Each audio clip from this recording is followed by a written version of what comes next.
Hey guys, tonight we begin with something delightfully bland. So go ahead, dim the lights, settle into whatever blanket configuration you've proudly engineered, and let your brain drift into that soft late evening fog. Because tonight we're diving into one of the most uneventful yet somehow overcomplicated fascinations of the Victorian age. Why station masters collected so many brass tokens. Tokens. Probably the least dramatic objects ever invented, which makes them perfect for bedtime. Let's glide slowly into the story. Victorian railways loved systems. They loved order. They loved paperwork. And they especially loved inventing new, over-engineered excuses to make grown men carry around tiny metal discs like anxious Victorian squirrels hoarding winter supplies. The station master, usually a stern gentleman with somewhere between 5 and 17 waistcoat pockets, became the proud guardian of these brass tokens. Now, if you imagine a station master, you probably picture a man whose mustache looks like it's trying to escape his face, standing next to a massive clock, wearing a hat that was far too tall for the size of his salary. And you'd be right. The Victorian station master was essentially a human timetable. A timetable with opinions, and responsibilities, and a surprising number of brass objects. But let's float gently toward the reason for this obsession. Railways in the 19th century were dramatic in their own understated way. Tracks were single, trains were large. Victorian engineering confidence was even larger. Unfortunately, Victorian communication systems were not. The telegraph existed, yes, but half the time the telegraph operator was asleep, eating a pie, or trying to figure out which wire was supposed to beep. This made the simple act of not crashing trains into each other surprisingly complicated. Enter the token. A small brass disc, heavy enough to feel important, meaningful enough to prevent accidental annihilation, yet somehow also adorable in how seriously every station master treated it. The logic was simple: only one train could be on a single line section of track at a time. And the only train allowed to enter that piece of track was the one holding the correct brass token. It was like the world's most boring VIP pass. Imagine Victorian railways as a giant, slow-moving nightclub. Except instead of music, there was steam. Instead of dancing, there was soot. And instead of coolness, there were men arguing about whether the 416 good service had the correct piece of metal. The stationmaster's job was to hold these tokens, guard them, polish them with alarming devotion, and hand them over only to the authorized train driver. No token meant no entry. Token meant absolute permission, backed by the terrifying authority of railway bureaucracy. And station masters adored bureaucracy. Now, some station masters had one token, but many, especially on busier lines, held dozens. Some even had full cabinets dedicated to the things. Entire drawers filled with brass discs labeled with dreamy phrases like East Passing Loop or South Junction Number 2, which frankly sound like rejected names for Victorian boy bands. Of course, railway directors believed this system was flawless. Of course they did. They also believed arsenic wallpaper was perfectly safe. This was the age of confidence mixed with just a sprinkling of cluelessness. Let's drift a little deeper into the psychology of the station master. These men loved tokens because tokens symbolized control. They were the gatekeepers of movement. When you held the brass token for the down line to Holcombe, you were basically holding the fate of an entire train, several tons of cargo, and at least one drunk Victorian businessman who had fallen asleep in the luggage rack. The token was order incarnate. But station masters sometimes got a little too attached. Collecting them wasn't just a duty. In some cases, it became a full-blown hobby. Some station masters displayed them proudly, as if showcasing their achievements. Imagine a dusty glass cabinet in a lonely rural office, filled with brass discs that all looked exactly the same, but which their owner lovingly described in details so specific even his colleagues lost consciousness mid-sentence. And yes, the tokens were usually identical, flat, circular, brass, with the approximate charm of a half-polished doorknob. But each had a designated name and section. A tiny piece of metal representing a very specific stretch of track and a very specific kind of administrative satisfaction. Let's drift along the rails a little farther. Victorian trains didn't exactly whisper down the tracks. They clanked. They groaned. They sighed dramatically like exhausted opera singers. And they needed the stationmaster's approval, token in hand, before moving on to certain stretches. So the stationmaster became a sort of metallic oracle. Do you possess the token of Eastbridge? No? Then thou shalt not pass. Gandalf would have been proud. But the real reason stationmasters kept so many tokens wasn't mystical, it was logistical. The tokens prevented confusion, and apparently Victorians got confused very easily. Which isn't surprising when you consider that even their spoons had multiple designated uses and their clothing contained enough layers to make anyone lose track of reality. The system worked like this. For each stretch of single track between two stations, there was one token. Drivers couldn't enter without physically carrying it. They would collect it from one stationmaster and hand it over to the next. That meant stationmasters acted like metal librarians, circulating little discs that represented both safety and a complete lack of excitement. Given how many lines met at certain stations, the stationmaster's office might contain dozens of these tokens at once. Some had tokens hanging like bizarre Victorian Christmas ornaments. Others used racks that looked like the world's saddest advent calendars. And yet, stationmasters took pride in this. That small brass disc was their proof that everything still made sense. That no trains would unexpectedly meet nose to nose like startled iron oxen. That the world, in all its sooty industrial chaos, still had rules. Let's float gently toward a more specific figure. One of the more famous token enthusiasts was a man named Henry Appledore. Not because he did anything especially interesting, but simply because he wrote too many letters complaining about token management. He was a stationmaster at a quiet rural stop where trains passed roughly every 3 geological eras. Yet Henry collected tokens as though each one contained the secrets of the universe. He polished them. He labeled them with careful handwriting. He even kept them arranged by what he called emotional importance, which apparently meant how much trouble a particular train line tended to give him. Henry once wrote an entire essay, 8 pages, about the philosophical elegance of the token system. It was described by his supervisor as deeply unnecessary but technically accurate. But Henry wasn't alone. Many stationmasters treated these tokens with ceremonial care. They tapped them on wooden counters. They inspected them like dubious medical specimens. Some even talked to them, quietly, in the late hours, after too much tea. And then there were the accidents. Occasionally, tokens were misplaced. A stationmaster dropped one under a desk and spent an entire afternoon crawling on the floor with the desperation of a man searching for his lost dignity. Another stationmaster once mailed the wrong token to the wrong station, resulting in what historians lovingly call a minor administrative meltdown. Nothing crashed, but several letters were written, very stern ones. Let's drift softly into a related detail. Token machines soon appeared, intricate mechanical boxes that ensured only the correct token could be withdrawn at the correct time. They were marvels of engineering, complex, overbuilt, and containing far more gears than necessary. Victorians adored unnecessary gears.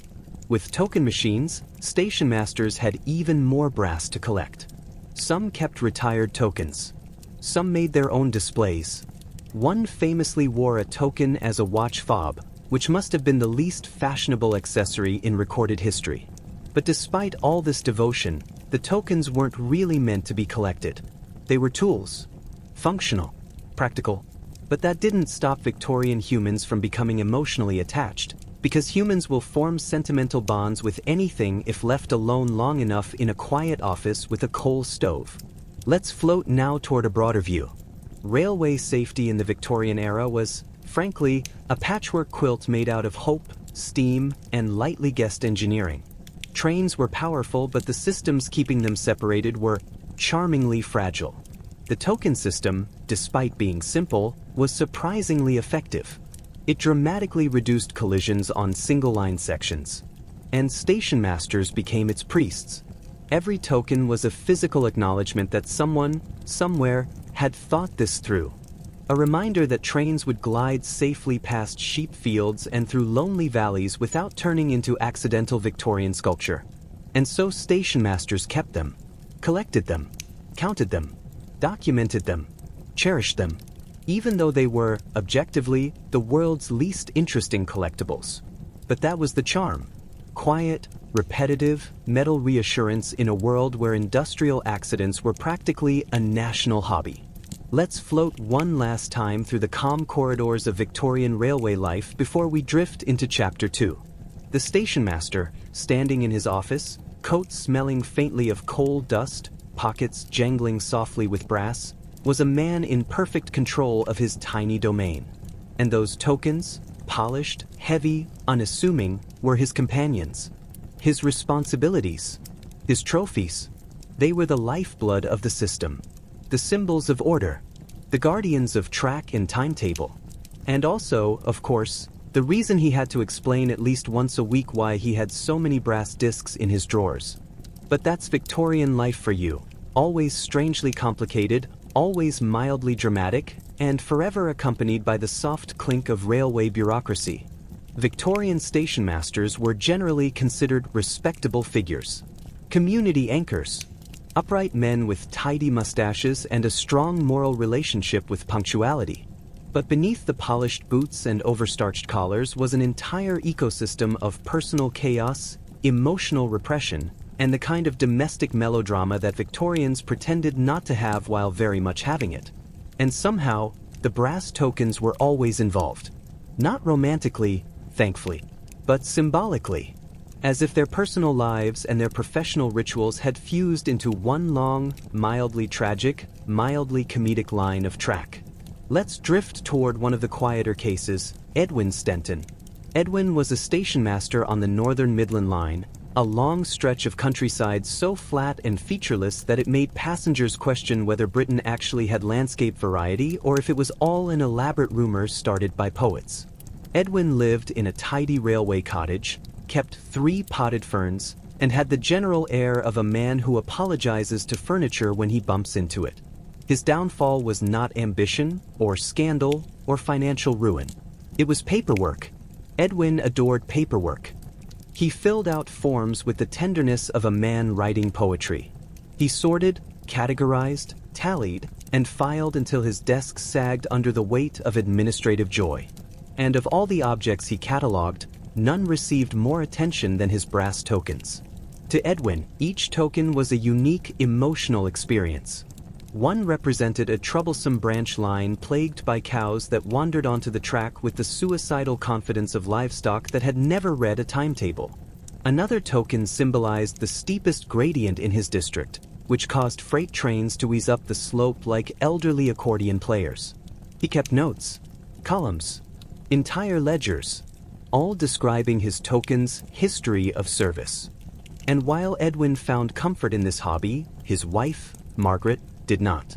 Margaret had married him under the optimistic Victorian belief that quiet men made good husbands. What she did not anticipate was marrying a man who spent more time patting brass tokens dry with a cloth than engaging in anything resembling conversation.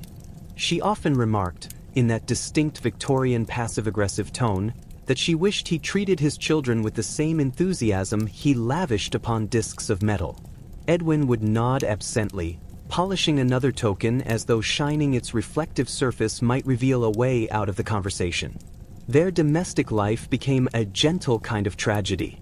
Not dramatic, not scandalous, just a steady accumulation of sighs and small resentments, and tokens placed neatly on the dinner table just for safekeeping. Edwin's children grew up believing brass tokens were part of ordinary British wildlife. Let's float toward another stationmaster whose emotional landscape was equally lopsided. Samuel Soft Hands Colebrook, so named by railway staff because he scrubbed his hands so obsessively that they were pale, delicate, and unsettlingly smooth. Samuel took cleanliness seriously. Too seriously, in fact. He polished not only tokens but also door handles, teapots, ink bottles, and the telegraph instrument, which did not appreciate having its electrical contacts buffed to a shine. And his obsession with cleaning tokens became the source of endless office gossip. Drivers approached his desk with the same caution one uses when presenting ceremonial offerings to a picky deity. Handing over a token? It had to be placed on the exact section of counter he designated. Centered. Perfectly flat.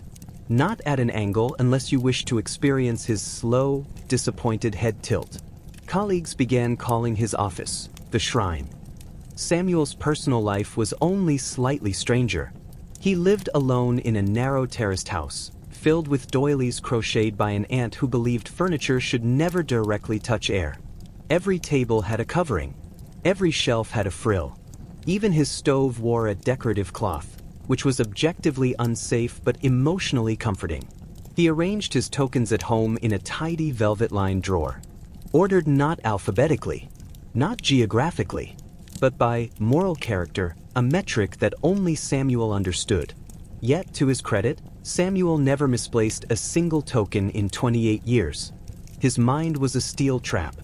His habits were rigid, and his emotional world was so fragile that even mentioning tarnish could cause him to blink rapidly, as though fighting back spiritual contamination. Let's shift softly to another figure in this quiet constellation of railway men, Arthur Fenley, the stationmaster who collected tokens for an entirely different reason. Arthur was not meticulous. He was not anxious. He was not emotionally attached to his tokens. He simply forgot where he put things. Constantly. Arthur mislaid everything. His keys, his spectacles, his sense of direction, his memory of whether he'd already eaten lunch. But the tokens, he kept in such quantities that losing one was practically impossible. His office resembled a Victorian metal recycling center. Drawers overflowed. Shelves sagged. Even his coat pockets jingled when he walked, like a festive but deeply exhausted Christmas ornament. Drivers learned to never ask Arthur the simple question, "Where's the token for the eastbound goods section?" Because the answer was always the same. "Well, it was here a moment ago." Then came the rummaging, the sighing, the swearing, Victorian swearing, very polite. The tipping over of drawers containing geological layers of miscellaneous objects. On several occasions, the token was discovered sitting on top of his hat. Another time it was under the station cat. Once it was found neatly tucked inside a sandwich he'd forgotten to eat. Arthur was beloved. Everyone found his scatterbrained nature harmlessly endearing. He caused delays, yes, but never disasters. Just small, sleepy pauses in the railway rhythm. Quiet moments when passengers stood on the platform watching a man search through his own pockets with the weary resignation of someone unpacking his soul.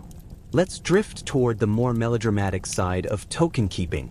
Not scandal exactly, just Victorian domestic tension wrapped in brass. Stationmasters tended to take their work home in subtle ways. Some developed strict routines that seeped into their family lives. Others insisted on maintaining railway discipline at the dinner table, assigning seats as though their children were locomotives requiring controlled signaling. One particularly rigid stationmaster, Bernard Litchfield, created a home scheduling system involving tiny carved wooden blocks arranged to resemble a timetable. His family hated it. His children rebelled by deliberately ignoring departure times for brushing their teeth. His wife once rearranged the blocks into the shape of a rude message, which he misunderstood and interpreted as poor timekeeping. Bernard collected tokens with the zeal of a man who believed the universe was one misaligned brass disc away from complete annihilation. He kept them in a special case lined with deep green felt.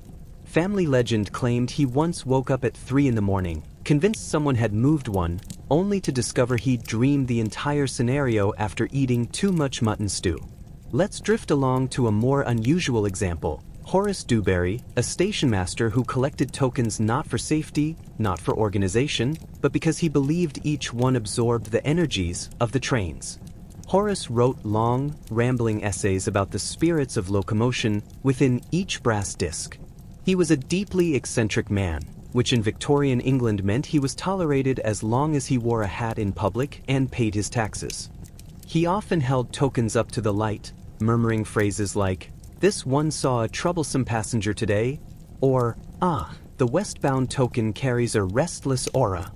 His assistant, who had the patience of a saint, carefully nodded during these monologues while quietly updating the ledger with mundane entries like, "Token issued, 2:14 p.m."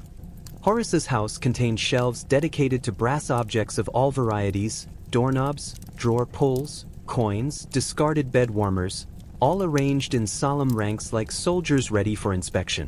The tokens were placed in a special display that he dusted daily with the reverence of a man tending to ancestral relics. Let's float over to a more serious but still sleepy example. Frederick Hanmore, a widower whose entire emotional life had condensed into the ritual of handing out tokens. Frederick's wife, Clara, had passed away after a long illness, and he found himself drifting through routines with a numb, mechanical precision. The tokens became anchors. Each clink reminded him that time was moving, that trains were running, that life proceeded whether he felt ready or not. He kept one token from the day of her funeral, not because it was special in any official sense, but because it was the one he'd absent-mindedly slipped into his pocket that morning. He never used it again. He polished it. He kept it near his clock. Not as a romantic symbol, but as something solid in a life that had grown abstract. Victorian men rarely expressed emotion openly. So Frederick expressed it through brass. His colleagues understood without speaking. They treated that token with quiet respect, never asking why it remained unused. Let's continue drifting. Stationmasters were, in many ways, the unofficial therapists of the railway. Drivers complained to them. Porters confided in them. Villagers visited their offices just to discuss weather patterns with the level of seriousness normally reserved for political revolutions. This meant stationmasters often absorbed everyone else's problems, storing them away like additional invisible tokens in their pockets.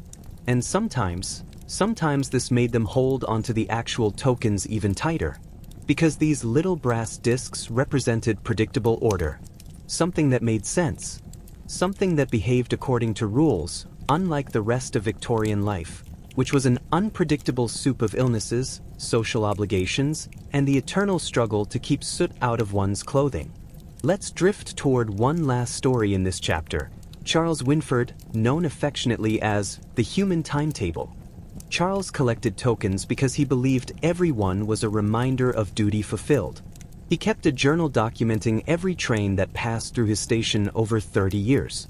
3 volumes, over 8,000 entries, each narrating with soothing dullness the weather, the condition of the engine, and whether the driver had been in a chipper or somber mood. His wife once read a page and fell asleep before finishing the second sentence. Charles found peace in routine, repetition, monotony. The tokens fit perfectly into this worldview. Small circles of predictable metal in a universe that otherwise demanded constant adaptation. And thus, each stationmaster, whether anxious like Edwin, obsessive like Samuel, scatterbrained like Arthur, spiritual like Horace, grieving like Frederick, or relentlessly orderly like Charles, held onto tokens not because they wanted to, but because they needed to. Victorian railway stations had a particular stillness about them. Even the busy ones experienced long moments when nothing happened except the soft ticking of a clock, the faint hiss of cooling metal, or the distant cough of a man who drank more tea than water.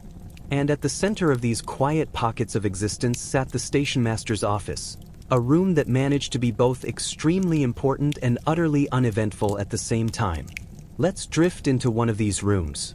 The stationmaster's office smelled of coal dust, ink, and that slightly sweet metallic scent old brass gives off when polished too often. Papers lived on every surface. Ledgers lounged across desks like tired house cats. A telegraph instrument clicked occasionally, sounding more like a bored insect than a communication device. And always, somewhere in this room, often several somewheres, sat brass tokens. They lived in drawers. They lived in trays. They lived in pockets, cabinets, and occasionally hats. They lived anywhere except where they were actually supposed to be. This was typical. The office itself was usually tiny. Some were barely bigger than broom cupboards with the broom removed. Every stationmaster, at some point in his career, made the same joke. If they make my office any smaller, I'll have to do my work from the station cat's basket. It was a weak joke, but it kept morale afloat during long winter evenings when the windows frosted over and passengers were too cold to complain properly. But the smallness of these offices influenced the behavior of the men who worked inside them. and it shaped the way they collected and cared for tokens. Let's float toward one such office, belonging to Walter Elmsley, a man whose personality could best be described as decaffeinated. Walter was calm. Too calm. He carried an atmosphere of gentle resignation everywhere he went. If a train derailed on his watch, hypothetically, Walter would respond with a sigh and a clipboard. His office was so small that if he leaned back too far in his chair, he hit his head on the wall. If he stretched his legs, he nudged the coal scuttle. If he opened more than one drawer at a time, he caused a structural problem. And in this tiny room, Walter kept 14 brass tokens. He stored them in a little wooden rack his brother had carved for him as a Christmas gift, though the carving was rough enough that splinters were an occupational hazard. The tokens clinked whenever the wind shook the station building, which happened often, given the British commitment to constructing drafty structures in windy fields. Walter found this sound comforting. The soft metallic chatter made him feel less alone. And he was, in fact, quite alone. His wife lived several towns away, staying with her sister, temporarily, a word which had stretched itself into the 6th year of its temporary status. Walter did not take this personally. He assumed she simply preferred her sister's parlor curtains. He often made excuses for her absence in the same tone one uses to defend a shy pet. And so the tokens became his auditory companions, guiding him through the long shifts. Let's drift over to another office, belonging to James Fry, whose workplace was so cluttered it defied cartography. No one knew where anything was, including James. Papers formed geological layers. Old timetables became fossilized strata. Somewhere under it all, rumor claimed, lay a report from 1868 no human had seen since publication. James kept his tokens in a teapot. Not for charm. Not for eccentricity. Simply because the teapot was the only container he had never misplaced. To retrieve a token, James lifted the lid, peered inside, and carefully poured out the contents onto his blotter, sorting through them with the air of a man panning for gold and finding only disappointment. Drivers grew used to this ritual. They waited calmly while James performed what he privately termed his token extraction procedure, which involved shaking the teapot in an absent-minded rhythm he found soothing. Let's move calmly to another station master with a more dramatic working environment, Oliver Farbridge, who presided over a junction so busy it resembled a mildly overwhelmed anthill. His office was large, by railway standards, and almost impressive. He had a proper window, 2 chairs, and even a carpet that had only one significant stain. Oliver collected tokens with the vigilance of a man guarding a royal treasury. He had a rotation system, a cleaning schedule, a set of small velvet bags for special occasion tokens, and what he called his annual review, during which he inspected every disc for signs of wear.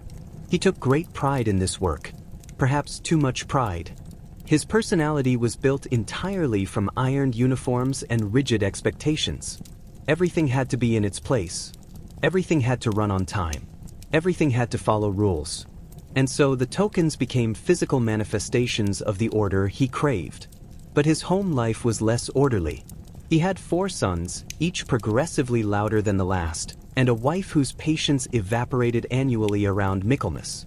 Dinner was a battlefield of spilled gravy and arguments about arithmetic homework. The only peaceful room in the house was his tiny study, which he transformed into a personal shrine to railway discipline. Some men kept cigars in nice wooden boxes. Oliver kept tokens. His children joked that he loved the tokens more than them. Oliver would deny this, of course, but only after a suspiciously long pause. In his mind, children were unpredictable variables. Tokens were not. They never argued. They never disobeyed. They never demanded pudding. This made them comforting. Let's drift now toward a station master whose office was not chaotic nor organized, but simply too quiet, Lawrence Pinker, who worked on a line so underused that trains passed only occasionally, like shy wildlife. Lawrence was a thoughtful man, gentle, ghost-like in his movements. His office was meticulously clean, but only because there was nothing else to do. He polished his 2 tokens, only 2, every morning whether they needed it or not. He spoke to them, not because he believed they listened, but because silence bothered him. "Morning, northbound passing token," he'd murmur softly, wiping it with a rag. "You're looking bright today. Good on you." Then he'd do the same for the southbound one. It was admittedly an odd habit, but harmless and deeply human. Loneliness makes companions out of anything: cats, clocks, and sometimes small metal discs. Lawrence spent evenings reading newspapers 3 days old, drinking lukewarm tea, and watching the station lamp swing slightly in the wind. His tokens gleamed beside him like tiny brass moons orbiting a very tired planet. Let's float gently toward another man whose office became an emotional refuge: Cuthbert Morrow, who fled to the railway after an embarrassing attempt at running a bakery. He'd accidentally invented a type of bread so dense that customers began using it as doorstops, and after the third incident of dental casualties, Cuthbert quietly abandoned the profession. Railways, he reasoned, were safer. His office was cheerful, though. He hung up little watercolor landscapes painted by his nephew. He kept flowers in a jar. He whistled faintly while he worked, usually off-key but with sincerity. His tokens lived in a small wooden bowl on his desk. They were, in his mind, symbols of redemption, proof he had moved on from his bread-related shame. He handled them gently, never rushing, as though afraid of disappointing them. The drivers found this soothing. Many preferred dealing with Cuthbert over other stationmasters because he radiated calmness. Even his mistakes were tranquil. If he handed out the wrong token, which happened occasionally, he corrected himself with such soft-spoken apologies that no one had the heart to be annoyed. Let's drift now into the quieter psychological patterns shared by these men. Stationmasters spent long hours waiting, hours where nothing moved, hours where the world felt paused. And in those hours, the tokens became companions, tools, fidgets, symbols, and sometimes emotional anchors. Men carried them, tapped them against desks, spun them between fingers, lined them up neatly, or counted them simply to feel something happening. The tokens were the railway's heartbeat. Slow, steady, predictable.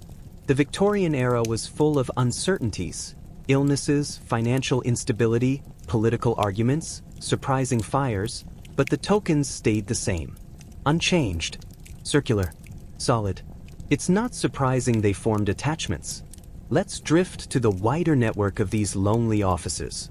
Across the country, in hundreds of stations big and small, stationmasters performed these rituals daily. Each office, whether full of clutter or arranged with military precision, shared the same underlying rhythm: the click of telegraphs, the scratch of pens, the distant whistle of engines, and the ever-present metallic pulse of tokens being lifted, passed, stored, or cleaned. Even when trains didn't come, the tokens reminded the stationmaster that something mattered. Something depended on them. Something required their steady presence. The tokens gave these men purpose. Let's ease toward the end of this chapter with one last figure, Albert Goosewell, whose name alone suggests he might have been followed through life by mild misfortune. Albert had an office positioned directly under a leaky section of roof. Whenever it rained, which was constantly, droplets fell with rhythmic splashes into a bucket he kept under the problem area. His tokens rusted lightly unless he dried them obsessively, so he developed a habit of wrapping them in scraps of wool. Drivers joked that he was knitting sweaters for them. Albert found the joke funny every time, which made him somewhat beloved. He kept his tokens on a shelf above eye level so they wouldn't be splashed, though occasionally the shelf wobbled and a token fell onto his head. He always apologized to the token afterward. This did not improve its condition, but it made him feel better. All these men in all these rooms formed a quiet brotherhood of brass and responsibility, and their tokens defined their routines. Small circles of metal, endless hours, lonely offices, the soft ticking of clocks. Victorian railways ran on steam and schedules, but they also ran on the steady, quiet companionship between stationmasters and their tokens. Victorian railway towns were strange, self-contained little ecosystems, half practical, half accidental, and almost entirely coated in soot. And in many of these places, the brass token wasn't just a safety device or an administrative ritual. It became part of the town's identity, a quiet symbol, a miniature economy. a tiny glimmer of industrial order in communities otherwise run by gossip, rain, and whatever the local vicar disapproved of that week. The stationmaster stood at the center of all this like a guardian of metallic currency. And the townspeople, who had nothing more thrilling to talk about than the annual church raffle or who ruined the last batch of marmalade, gradually came to treat the tokens with the sort of respect normally reserved for monarchs or very stubborn geese. Let's drift toward one of these places, Westerly Halt, a small roadside station where trains stopped only when the driver remembered it existed. The village was so small that the mapmaker had allegedly sneezed during its initial drafting and accidentally placed the dot 3 inches to the left. But to the residents, Westerly Halt was a kingdom, and the stationmaster, old Percival Bramley, was its metallic treasurer. Percival had been in charge for so long that people forgot what he looked like without a station hat. He was rumored to have been born on the platform itself, though this was just the kind of Victorian exaggeration that people repeated because it was easier than remembering real facts. The tokens defined Percival's social status. When he walked through town with his jangling pockets, villagers nodded respectfully. They didn't know what each token meant, of course. But Victorians had a deep cultural instinct to respect any object made of metal and stamped with official letters. Children in Westerly Halt even played a game called Token Keeper, which involved one child sitting very still on a wooden crate while others approached to pretend request permission to march across a chalk-drawn railway line. The child playing stationmaster took the role far too seriously, lecturing about timetables in a tone stolen from adults who rarely smiled. Percival himself was flattered by the village's awe. He developed a slightly ceremonial way of handling the tokens. Palms upward, elbows slightly bent, like a priest presenting relics that were, in reality, discs that smelled faintly of engine grease. Let's float to another town where the token became a kind of accidental currency, Brampton-on-Swithe, a name that sounded important but in practice referred to a collection of homes that leaned precariously against each other like weary elderly relatives. Here lived Agnes Cloverfield, the postmistress, who found that she could keep track of gossip, mail, and railway rumors with equal enthusiasm. Agnes declared the stationmaster's brass tokens the true heartbeat of the region, a statement that made absolutely no sense but was so confidently delivered that everyone believed her anyway. She wrote little columns in the local parish newsletter describing the aura of each token, as if brass possessed an emotional weather system. One token was stern, another perceptive, another saying very little but looking thoughtful. This told readers nothing, but it gave them something to discuss on long winter evenings when there were no active scandals. The Brampton stationmaster, Lionel Goodfellow, had no idea what to make of all this. He was a practical man with the emotional range of a paperclip. To him, a token was a token. But when villagers began stopping him in the street to ask whether the gentle-spirited North Loop token had been behaving itself lately, Lionel simply nodded and pretended to understand. Let's drift across the countryside toward Lower Cobblestoke, a town remarkable for having more ducks than people and twice as many rumors as ducks.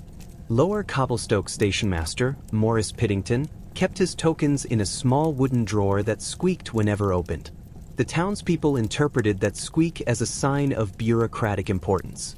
Whenever Morris opened the drawer in his office, passengers waiting on the platform would straighten up as if summoned by invisible authority. The drawer became legendary. Children claimed the drawer was bottomless. Adults claimed it was magical. Nobody bothered to ask Morris, who had no idea why the drawer was famous and assumed the children were merely bored enough to invent folklore out of furniture. One winter, when heavy snow shut down the line, Morris took the tokens home for safekeeping. This caused a mild civic panic because residents believed the tokens should never leave the station. For 3 days the entire town acted as though Morris had abducted sacred relics. When the trains finally resumed, several locals lined up on the platform not to board, but to ensure Morris returned every token to its proper habitat. Victorians were very good at inventing unnecessary ceremony. Let's float softly to an even more eccentric example, Highford Junction, a town that treated its railway like the most dramatic thing that ever happened to humanity. Highford prided itself on being the only location in the district with a complex junction, though complex, in this context meant two lines intersecting at a mild angle. This did not stop townspeople from talking about it as though it rivaled the London Underground in complexity. The stationmaster here, Gerard Wilton, presided over what the village reverently called the brass cabinet. It was just a cupboard, a very ordinary cupboard, painted blue once, now mostly chipped away into eccentric gray. But to Highford, that cupboard represented the beating mechanical heart of the junction. People peeked into the station office hoping to see Gerard open it. Shopkeepers discussed cabinet days. Children whispered that inside the cabinet lay railway secrets of such importance that only grown-ups were allowed to dust the outside.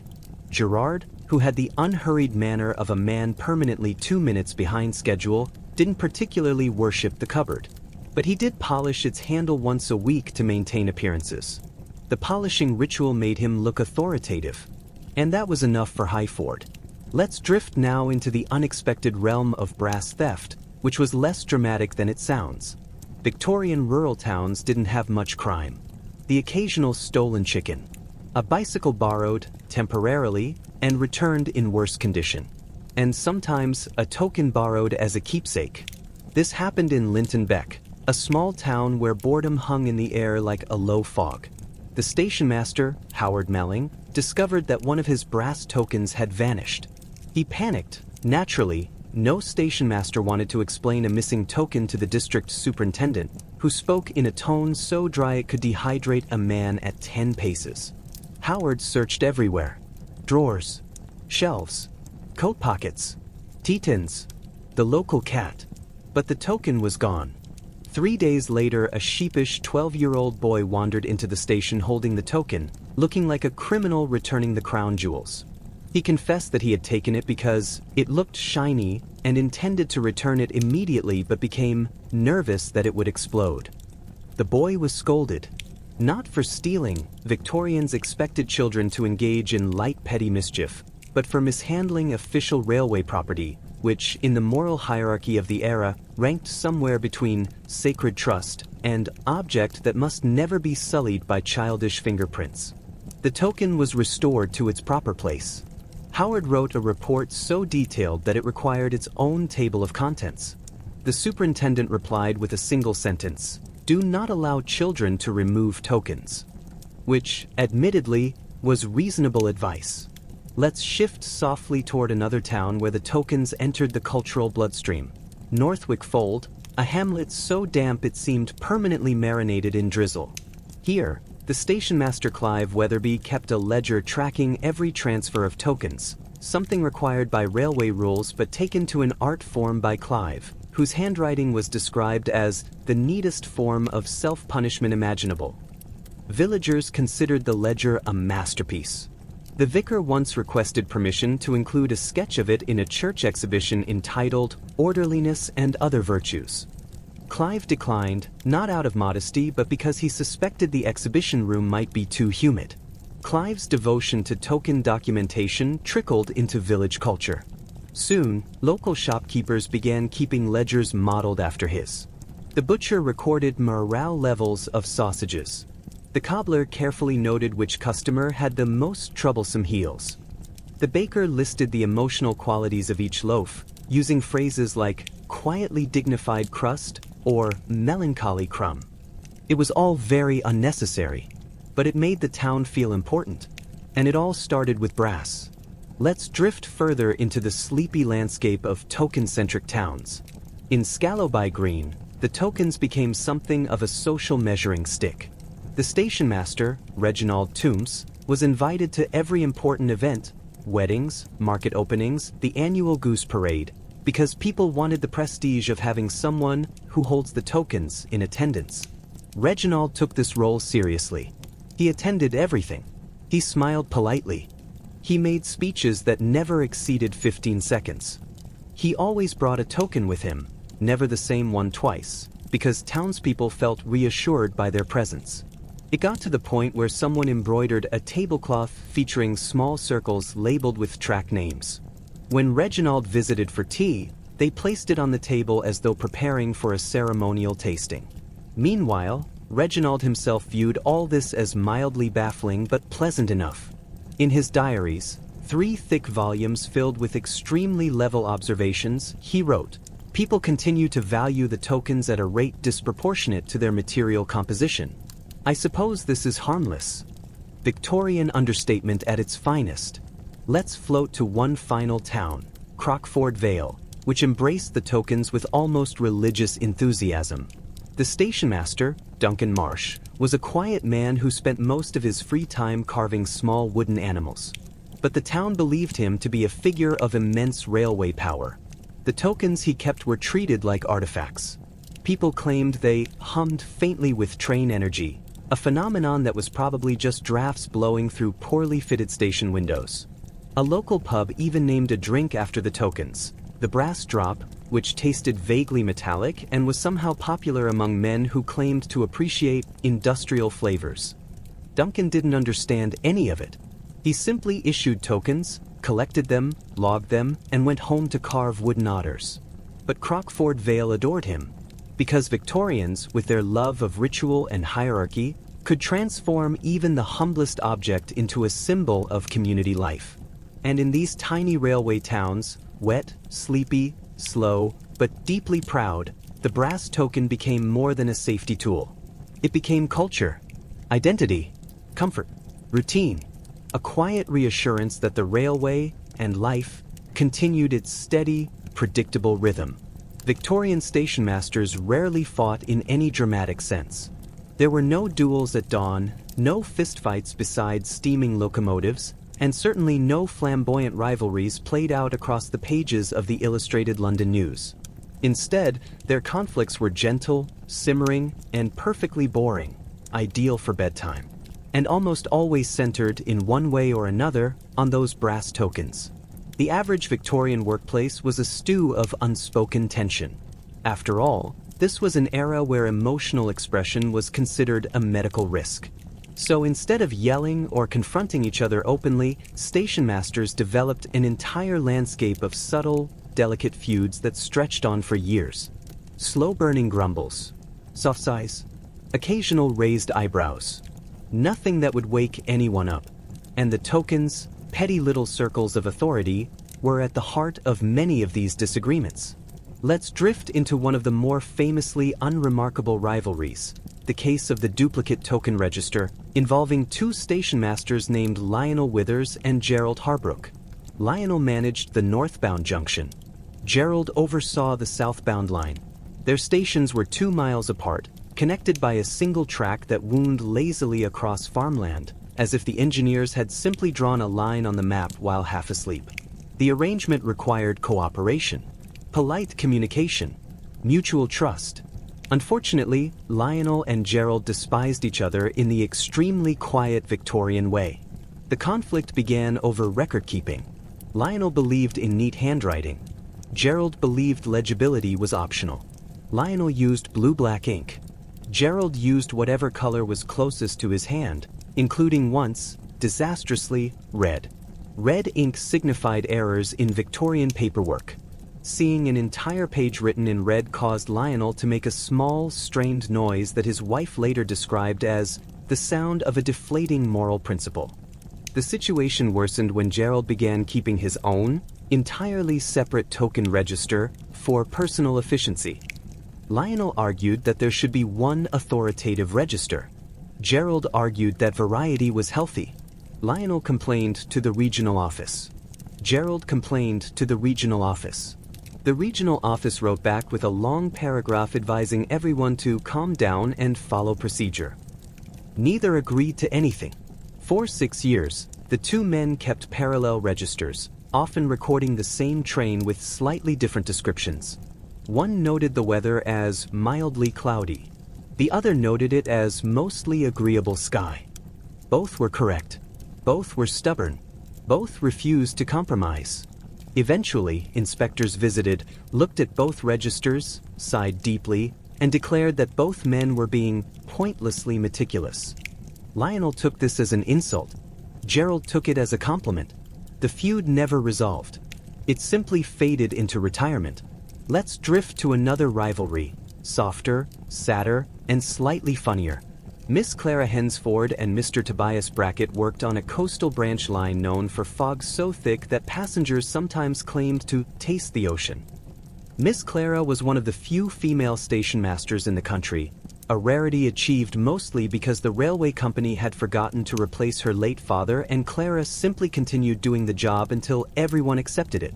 She was precise, quiet, methodical. Tobias, meanwhile, operated the next station down the line. He was brash in the way a Victorian man could be brash while still wearing an impeccably ironed waistcoat. He stomped. He harumphed. He declared opinions with the confidence of a man who had never once been right but had never noticed. Their rivalry centered on punctuality. Clara believed trains should be on time. Tobias believed trains should arrive within a philosophical window. This philosophical window stretched anywhere from 4 minutes early to 27 minutes late. When questioned, Tobias insisted that passengers should appreciate unpredictability. After all, wasn't the sea unpredictable too? Clara found this logic exhausting. The tension intensified when Tobias began sending token notes attached with flourishes of purple ribbon. He claimed the ribbons made the paperwork festive. Clara suspected they were simply there to irritate her. For nearly a decade, she snipped them off with scissors and burned them in her stove, maintaining an expression as serene as a lighthouse. The rivalry never escalated into open hostilities. Instead, it settled into a sleepy pattern of mild annoyance. Clara maintained punctuality. Tobias maintained chaos. The fog smoothed everything over. Let's drift to a slightly more emotional example: the feud over the office clock between Harold Mayberry and Edgar Flint. Their stations sat on either side of a long, straight section of track. A peaceful place where nothing happened except sheep wandering too close to the rails. So naturally, Harold and Edgar engineered their own drama by disagreeing, passionately but quietly, over the correct time. Harold's office clock was 2 minutes slow. Edgar's was 3 minutes fast. Both refused to adjust them. When Harold handed a token to a driver, he'd say, "You're scheduled for 12:42, according to his clock." Edgar would receive the same train and declare it late at 12:47. Drivers quickly learned to ignore both. But the feud crystallized into a long-term contest. Harold stood by his belief that clocks drift with dignity. Edgar believed clocks must be corrected weekly, ideally with ceremony. Neither man budged. Inspectors eventually ruled that both clocks were wrong. Both station masters nodded sternly while secretly concluding the inspector was incompetent. Years passed. The clocks aged. The feud remained. Let's shift to a rivalry that was more philosophical: the disagreement over token placement. This involved two men of unusually rigid temperament, Norman Phelps and Arthur Digby.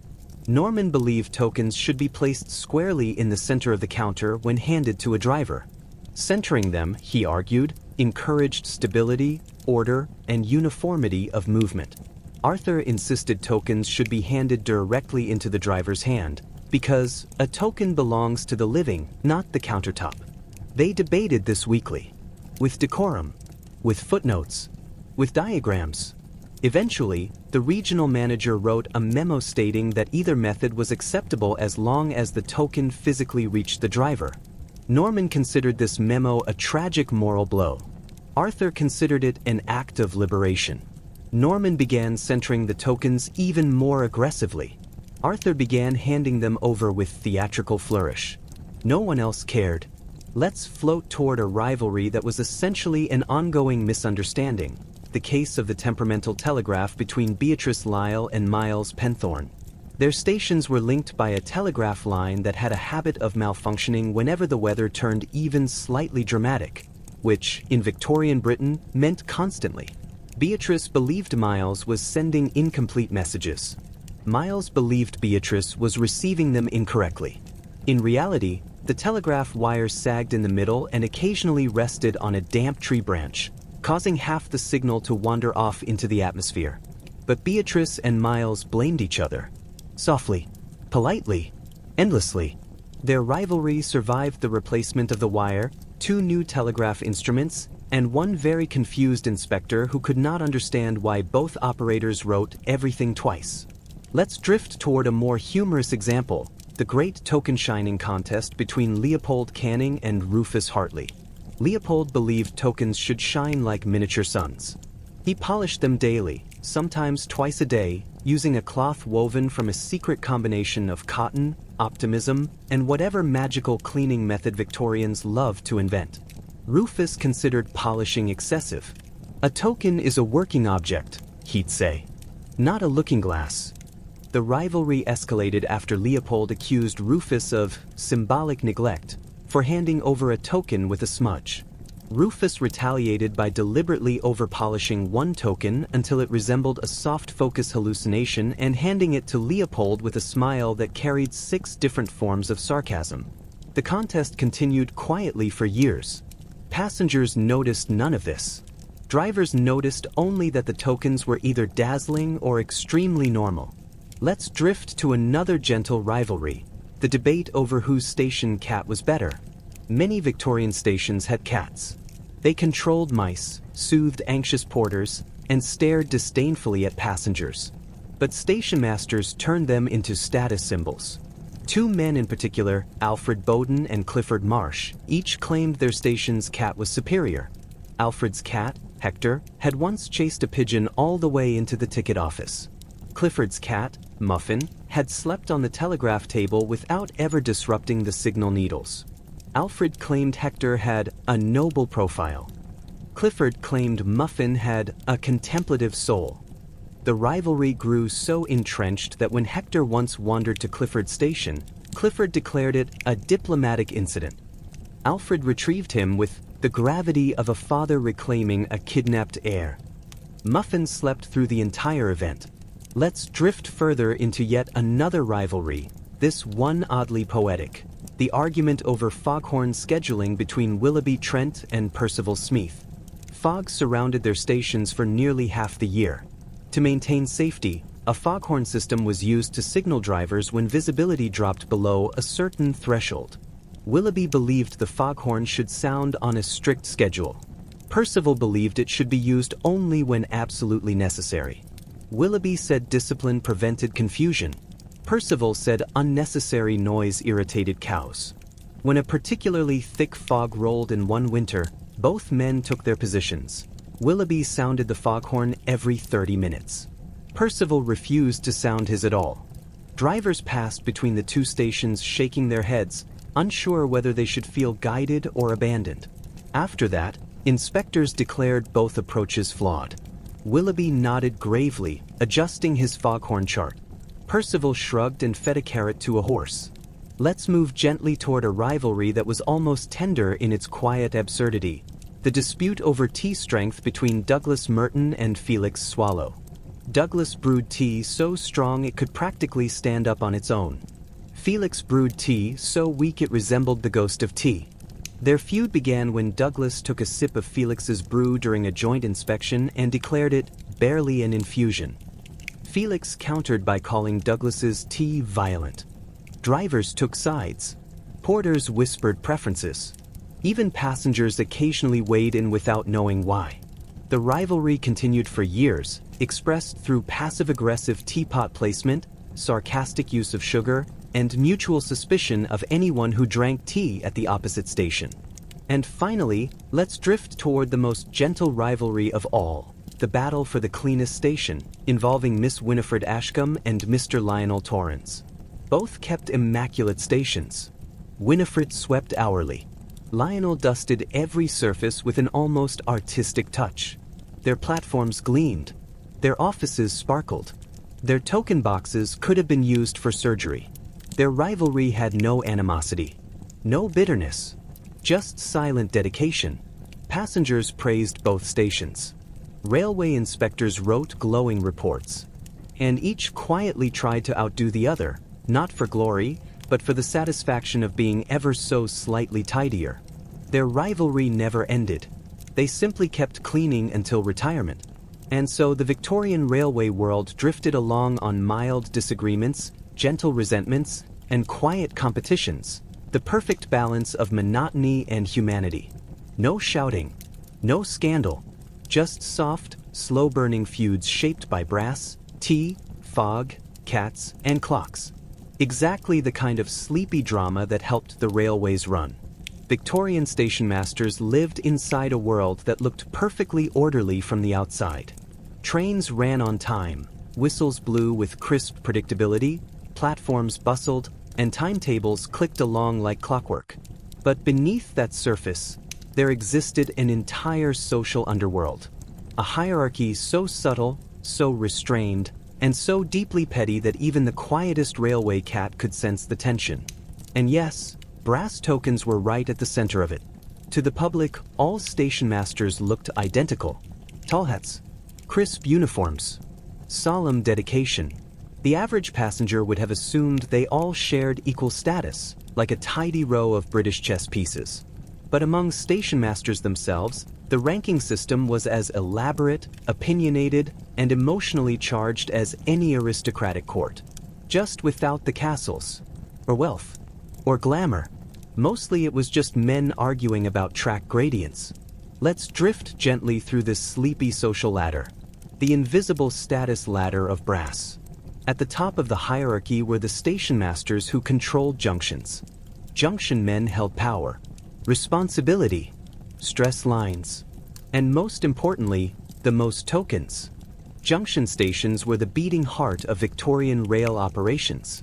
3 lines met, sometimes 4. Occasionally 5 if a railway director had been too ambitious or drank too much at a board meeting. And each line meant more tokens to manage. Junction stationmasters wore their importance with quiet dignity. They walked with that calm, heavy-footed stride of men who carried the fate of several counties in their waistcoat pockets. They were the royalty of the railway world, or at least they believed they were. Below them sat the stationmasters of busy through stations. Men who handled passenger crowds, mailbags hurled carelessly from moving trains, and endless questions about timetables from travelers who had missed their trains by exactly 30 seconds but insisted on explaining their life story anyway. These stationmasters had tokens, yes, but fewer of them. Their power came from organization, reputation, and the ability to stay calm while 3 conductors argued in their office about whose responsibility the missing luggage was. Further down the hierarchy were the men at quiet rural stations. These individuals had 1 or 2 tokens at most, sometimes none. Their stations saw so little traffic that locals forgot the railway existed until a train rattled past and startled someone's horse. The rural stationmasters were peaceful, gentle, slightly lonely men who spent more time sweeping platforms than issuing tickets. They drank a great deal of tea. They knew every bird in the hedgerow. And they secretly admired the junction stationmasters the way small-town nobility admired the king, from a distance and with mild confusion. And then there were the flag stationmasters, positioned at tiny halts where trains rarely stopped. Their main duties were ensuring the clock didn't fall off the wall and preventing cows from wandering onto the platform. These men seldom received tokens at all. They treated tokens like mythical creatures, rumored to exist but rarely glimpsed in the wild. Token envy, a very quiet Victorian problem.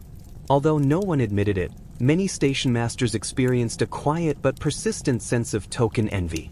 Those in charge of important lines carried large, shiny, frequently handled tokens. Those in sleepy stations handled dull, soft edges, ones that had seen so little action they barely counted as professional objects. In Victorian stationmaster society, a token's heft mattered. A token from a busy line was heavy, stamped with bold lettering, scarred by constant use, and coated with the faint smell of oil and authority. A token from a remote line, if one existed at all, was light, barely worn, and often stored in a drawer that also contained string, 3 pencils, and a biscuit someone forgot to finish. Some stationmasters polished their tokens obsessively just to give the illusion of importance. Others tried to trade shifts so they could temporarily handle a more prestigious token. One man famously rearranged his office so the token board would be visible from the station platform, hoping passengers would notice and think he was more important than he was. Very few noticed. Even fewer cared. But the stationmaster felt better, and that was what mattered. When tokens became social props, token wearing was strictly forbidden. They were not jewelry. They were not metals. But that didn't stop stationmasters from using tokens to display subtle dominance. For example, a junction stationmaster might casually place his thick, embossed, down main line token on the edge of a meeting table the way a nobleman might rest his sword at a banquet. A rural stationmaster would pretend not to notice while quietly thinking, "Yes, yes, we all see you have a busy line. Congratulations on keeping 2 trains from colliding this month." Meetings between stationmasters could be painfully polite. Everyone complimented everyone else's station. Everyone praised the efficiency of the line. Everyone admired the timetables. But beneath the civility, each man was silently evaluating the others based on how many tokens they managed, how clean they kept them, and whether their token racks were made of quality wood. The smallest details mattered. A token board with carved edges?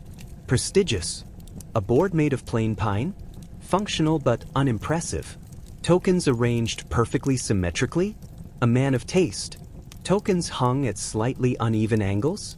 A man slowly losing control of his life. It was Victorian masculinity in its mildest and most bureaucratic form. The annual token inspection, a truly forgettable event. Every railway company conducted periodic inspections, most of which were boring in ways that cannot be adequately described in human language. But the annual token inspection was particularly notorious. An inspector, usually a man with a voice like a tired foghorn, would visit each station, examine the tokens, check the machines, and ensure that the rules were being followed. Stationmasters prepared for these inspections with the gravitas of soldiers awaiting battle. They polished everything. They straightened ledger books. They cleaned desks with vinegar, soap, and superstitious devotion. Some even rehearsed handing the inspector a token the way one might practice curtsying before meeting royalty. But token inspections were always anticlimactic. The inspector would pick up a token, hold it, squint at it, say, "Yes, this is a token," and move on. But that tiny moment, that fleeting acknowledgement, validated an entire year's worth of stationmaster labor. One stationmaster, overwhelmed by relief after receiving a particularly positive inspection remark, "Good, solid, token," wrote an entire diary entry about it. Victorian men had very few emotional outlets. Token validation was one of them. The token gossip network. Stationmasters communicated with each other through official dispatches, telegraph notes, and long-winded letters. But the real communication happened through something else entirely, the token gossip network. If a token jammed in a machine, everyone heard about it. If a token got scratched, the story spread across 3 counties. If, heaven forbid, a token was misplaced for an entire afternoon, the tale would grow into a minor legend. Stationmasters spread these stories in a tone of mild judgment mixed with secret enjoyment. "Oh, you heard about Haverford's East Line token? Terrible state. Very tarnished. They say Greenwich stationmaster dropped a token into a coal bucket." A coal bucket. The Victorian equivalent of scandal. Even the smallest token-related mishap became conversational gold in meetings, letters, and telegraph messages disguised as official business. One stationmaster was rumored to have cried, very quietly, when a driver accidentally chipped the edge of a particularly handsome token. He insisted it was dust in his eye. Everyone politely pretended to believe him. The prestige of rare tokens. Some tokens were coveted simply because they were rare. A token from a seldom-used branch line? Exotic. A token from a temporary construction bypass? Highly collectible. A token reserved for emergency diversions? Practically legendary. Stationmasters sometimes traded stories about rare tokens the way Victorian antiquarians spoke of ancient coins. One man even sketched rare tokens in a notebook as though documenting archaeological artifacts. He kept notes about their lettering, their patina, their weight, all described with the kind of admiration usually reserved for gemstones or lost manuscripts. But of course, he never said any of this aloud. Victorian politeness demanded subtlety. So he simply nodded quietly whenever tokens were discussed, pretending he didn't care at all. Everyone saw through him. Everyone pretended not to notice. The token snobs. At the very top of the social food chain were the token snobs, station masters who believed their tokens were superior in every possible way. They made comments like, "Well, my tokens arrive from headquarters fully machined. Some stations receive lesser quality ones. Our tokens are brass alloy, not the softer type used out in the rural districts." Token snobs were universally disliked, but tolerated, because they managed important stations and thus controlled the timetables of everyone's trains. One token snob even commissioned custom velvet pads so his tokens could rest on a softer surface. His colleagues whispered behind his back, "He treats them like pets." He did, but quietly, respectfully, in the Victorian way. Why all this quiet competition mattered? At first glance, the social politics of Victorian stationmasters seem absurd. So much emotion, so much ego, all tied to small brass discs. But the truth was simple. Victorian railway life was stressful, lonely, monotonous, filled with responsibility and very little recognition. Tokens became symbols. Symbols of order, of reliability, of competence, of quiet authority. For men whose lives were ruled by timetables, coal dust, and endless public expectations, tokens offered a tiny, tangible reminder that they mattered, even if only to the safe passage of trains no one remembered 5 minutes after they left the station. And so the hierarchy continued: polite glances, judgmental eyebrow raises, friendly rivalries, silent envy, shared pride, a social world built from brass. Barely noticeable to outsiders, but deeply meaningful to the men who lived within it. Most Victorian railway disputes were quiet. So quiet, in fact, that even the people involved sometimes forgot they were arguing. The era simply didn't reward dramatic outbursts from stationmasters. Conductors? Maybe. Wealthy passengers demanding refunds? Absolutely. But stationmasters? Their conflicts unfolded at the speed of moss growth. Yet, even within this gentle world, brass tokens managed to spark mild disagreements. Not dramatic ones, of course. Nothing involving shouting or fistfights or heated threats to take this to the board.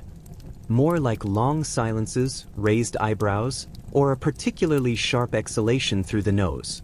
Let's drift toward one of the most famous non-events in Victorian railway history, the Great Brookley Token Mix-Up, which historians love because it involves absolutely nothing happening, but happening in great detail. Brookley was a small rural station that saw possibly 3 trains a day. On Sundays, sometimes only 1. The stationmaster, Jonathan Appersmith, had been in charge for 19 years. He was a man of few words and even fewer facial expressions. His assistant, Peter Lockweed, was 28, polite, and eternally anxious that he was doing something wrong even when performing tasks flawlessly. One Thursday morning, Peter handed a token to the 10:12 goods train heading toward Fairhaven. Except he didn't, or he did, depending on who you asked. Peter claimed he handed over the correct brass token, the one labeled Fairhaven Loop, upline. Jonathan insisted he had found that exact token sitting in the drawer 2 minutes later. The driver swore he had the Fairhaven token in his pocket, and the telegraph operator swore he had accidentally fallen asleep, so his testimony was immediately thrown out by everyone. Thus began the quietest disagreement in the history of railway management. Jonathan, standing stiffly like a grandfather clock, stated that Peter must have handed over the wrong token. Peter replied, very softly, that he felt rather sure he hadn't. Jonathan responded by tapping his pencil 3 times, which in the language of Brookley Station meant, "I am displeased." Peter, in turn, blinked rapidly, the universal sign of Victorian panic. 2 hours later, the driver returned the token. Jonathan inspected it. Peter inspected it. The station cat inspected it, though only for snacks. Everything matched. All was in order.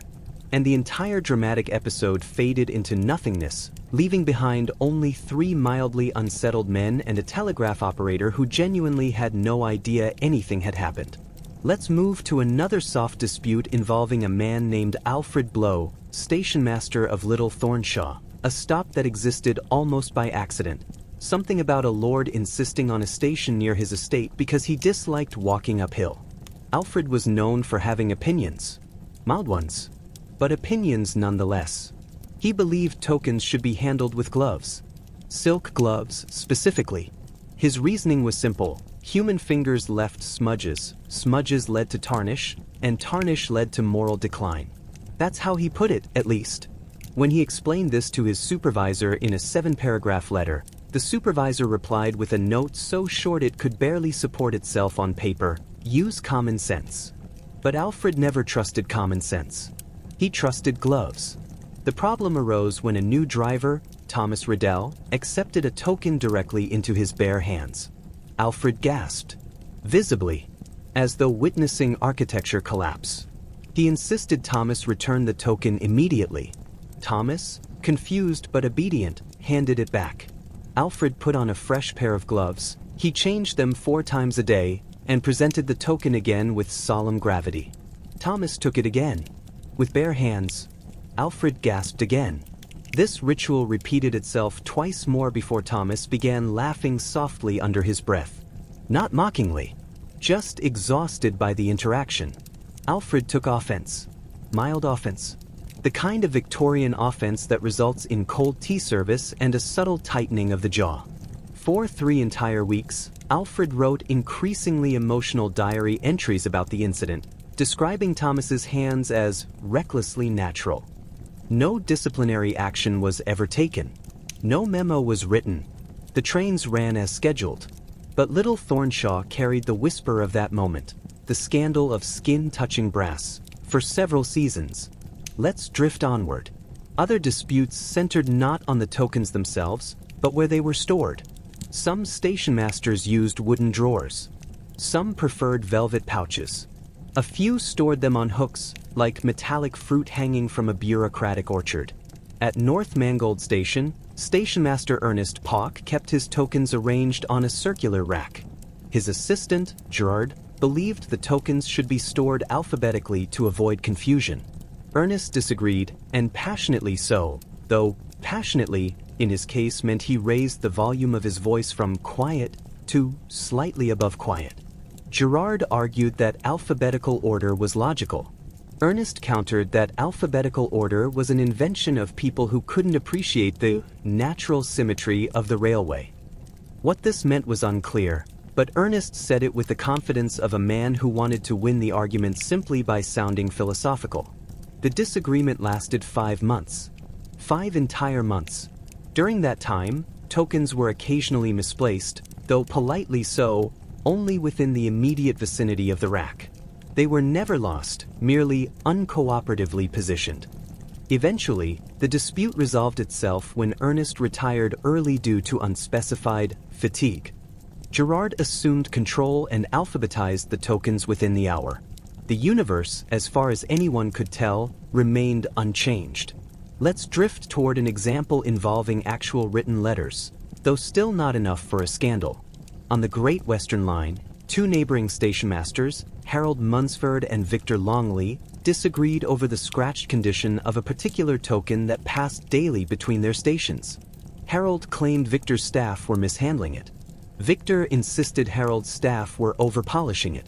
They exchanged letters. Many letters.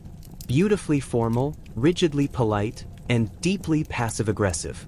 Harold wrote, "While I would never impugn the professionalism of your men, the token has recently displayed marks inconsistent with respectful handling." Victor replied, "I assure you, sir, that any irregularities were present upon receipt, and we have taken the liberty of remedying minor defects introduced elsewhere." Harold countered, "We have noticed these so-called remedies and consider them ambitious." Victor responded with an entire paragraph defending the artistic integrity of metal polish. This continued for 4 months. Then one day, without explanation, the scratches mysteriously stopped appearing. Neither man admitted responsibility. Historians suspect someone simply dropped the token behind a piece of furniture and forgot about it for a week, allowing dust to settle into the scratches and fill them in naturally. But no one mentioned this theory. It would have ruined the dignity of the correspondence. Let's drift to a disagreement that almost escalated into something real. at least by Victorian standards, which is to say, still incredibly mild. At Bramfield Station, Stationmaster Kenneth Oates believed tokens should remain in a specific drawer, the second drawer from the top on the left-hand side, which he had labeled Zone of Order. His assistant, Cecil, placed them occasionally in the top drawer because it was easier to reach. Kenneth found this deeply unsettling. When he discovered the misplaced token, he stood silently in front of the open drawer for nearly 5 full minutes. Cecil apologized. Kenneth nodded, emotion brewing beneath the quiet surface like lazy tea steam. Then came the words that marked the high point of this dispute. "I should prefer if the system were observed." Cecil nodded. Kenneth nodded. There was a long pause. Birds chirped outside. The telegraph clicked in the distance. And that was the end of it. The tension dissolved like sugar in lukewarm tea. But for weeks afterward, Cecil double-checked the drawer placement with the concentration of a surgeon. Let's drift to an even stranger story involving a stationmaster named Oswald Pimbley, who insisted tokens carried territorial loyalty. He believed each token was happiest in its native drawer, and that moving them around risked confusing their internal harmony. Oswald wasn't disliked. He was simply tolerated. The railway employed a surprising number of men who believed mild eccentricities improved morale. However, when Oswald began assigning miniature personality profiles to each token, shy, stern, cooperative, contemplative, trouble emerged. Not dangerous trouble, just quiet friction with his assistant Leonard, who possessed the emotional range of a loaf of bread and found this practice excessive.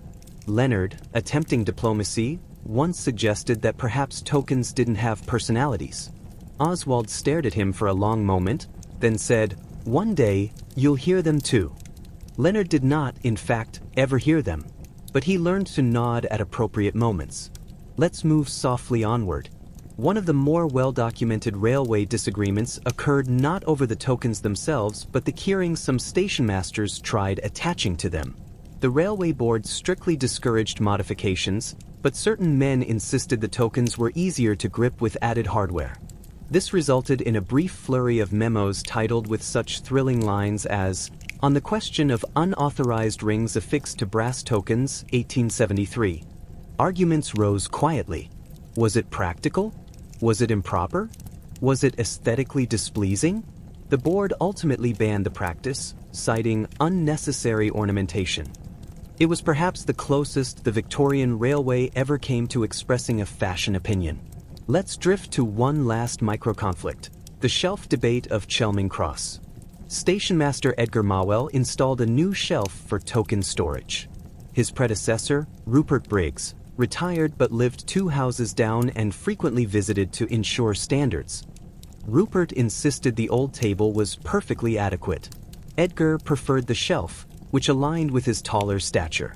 The two exchanged remarks like, "I suppose shelves are modern conveniences," and, "Well, some prefer to bend less, I assume." Months passed. The shelf remained. Rupert sighed each time he visited. Edgar pretended not to hear, and thus concluded the most civil war in Chelming Cross history. In all these cases, the disputes never escalated. They never made newspapers. They never even made official reports except as amusing footnotes. But they reveal something essential about Victorian stationmasters. Their conflicts were gentle because their world demanded gentleness. Their disagreements were quiet because the railway worked best when its guardians were calm. And their tokens, humble circular pieces of brass, were simply the objects through which ordinary men expressed ordinary human frustrations in extraordinarily polite ways. Victorian bureaucracy liked to pretend it was a flawless machine. Smooth, rational, efficient, like a well-oiled locomotive sliding gently down a polished rail. In reality, it behaved more like a collection of lost paperwork held together by fraying twine, weak tea, and the sheer force of Victorian optimism. Every system was elaborate. Every form had a form. Every rule had rules about how to interpret the rules. And every small mistake blossomed into a kind of slow, bureaucratic catastrophe, the sort that never produced explosions, just sighs. Long, heavy, soul-deflating sighs. And the brass token system, beloved though it was, became tangled in this bureaucratic wilderness. Let's drift toward one of the more quietly absurd incidents, the Great Labeling Disagreement of 1879. This wasn't a scandal. It wasn't even an argument, really.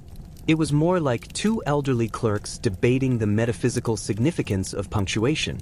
The issue began when a district superintendent declared that all tokens needed clearer labeling.